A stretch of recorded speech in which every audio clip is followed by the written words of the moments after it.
नमस्कार मंडळी. ठरलं तर मग या मालिकेचा येणारा भाग आपण पाहणार आहोत. तर खूप प्रयत्न केल्यानेही अर्जुन सायलीला बेल करू शकला नव्हता. त्यामुळे प्रिया ही श्रद्धाला कॉल करून म्हणते की अर्जुन आता जास्त रागाने पेटून उठेल. तर प्रिया ही श्रद्धाला सांगते की अर्जुन काय करतोय, कुठे जातोय याकडे बारीक लक्ष ठेव.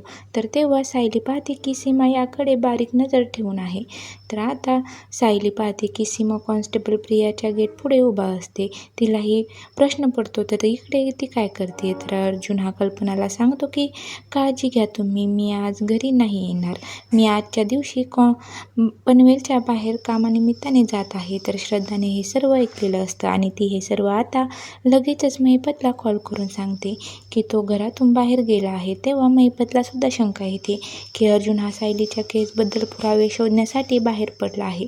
तर इकडे अर्जुन हा सायलीला जेलमध्ये भेटून आता सोनलच्या मूळ गावी काही पुरावे शोधण्यासाठी मी जात आहे असं सांगतो. तेव्हा सायलीचा पूर्णपणे अर्जुनवर विश्वास असतो की तो पुरावे घेऊनच माघारी येणार. तर समोर येणाऱ्या भागात काय पाहायला मिळणार हे पाहणं खूपच रंजक ठरणार आहे.